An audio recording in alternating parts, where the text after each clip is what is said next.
It is a pleasure for me to be today with Trevor Weston, Dr. Weston, professor of music at Drew University in Madison, New Jersey.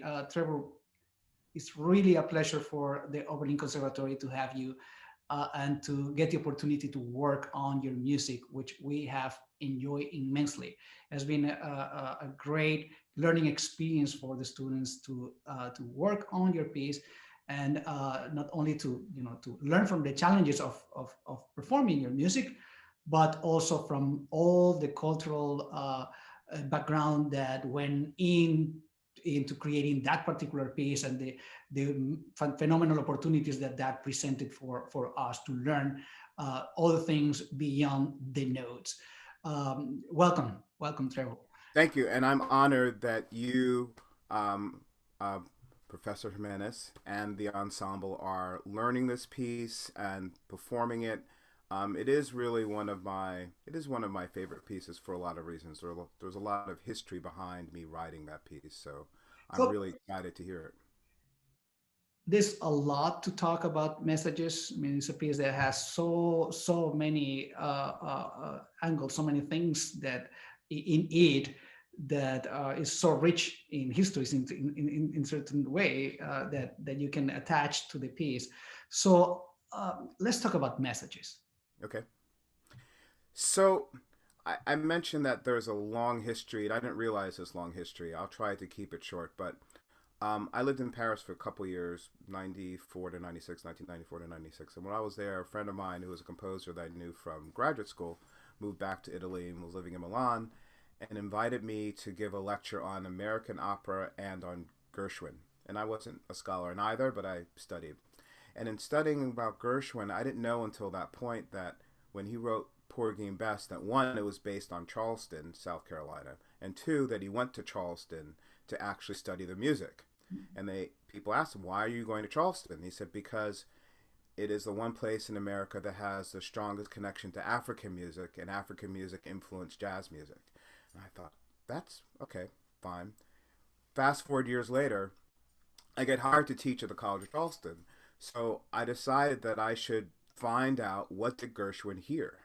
So I kept asking people, "Have you heard this Gullah music?" I'm like, "Oh yeah, we know." I said, "Can I?" And I was always pointed to, like, I was treated like a tourist, and my family's from the Caribbean, and I know what that's like because when I visit Barbados, they're like, "Oh, you should try this." Like, no, no, no, no. I grew up with the culture. I'm not a tourist. I want the real thing. So in Charleston, I was often pointed to the touristy version of Gullah music, although I had recordings from 1960 that were kind of authentic. Um, so eventually, I did some research on music from Charleston. I found some recordings, and I became friends with an artist named Jonathan Green, who was from not Charleston, but from Beaufort, and was an artist, and his paintings had specific references and was influenced by Gullah culture. In fact, he was on CBS Morning News, and my mother called me and said, "You should connect to him because his artwork looks like he's from the Caribbean." Okay. So I connected to him through a few different other projects, but some people decided to create a Jonathan Green week and they wanted to have a musical concert. And so they brought me in and said, "Can you write a piece?" Because Jonathan Green created a painting for a monastery near Charleston. And the painting has a subject of seeking.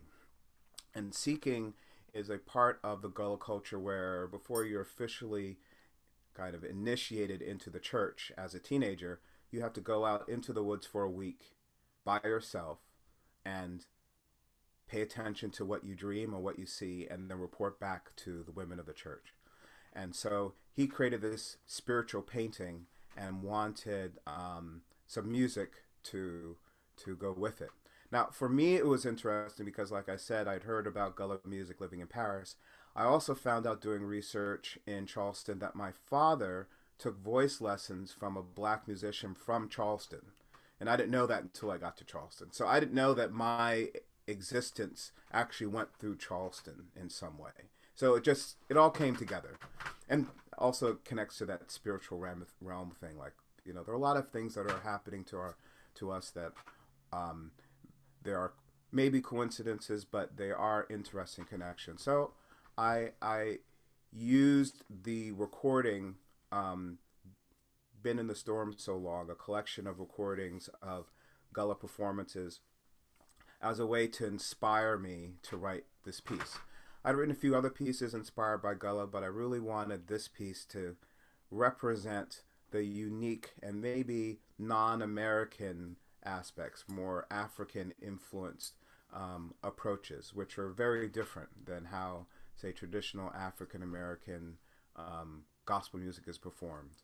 There are similarities, but there are some specifics that are different. So that's what I ended up doing. I wrote this piece that deals with the spiritual journey where you go into the woods and you're there waiting for really someone from the other world. And that's really what they're supposed to do. Messages from like an ancestor, and then you're supposed to tell the elderly women what they told you.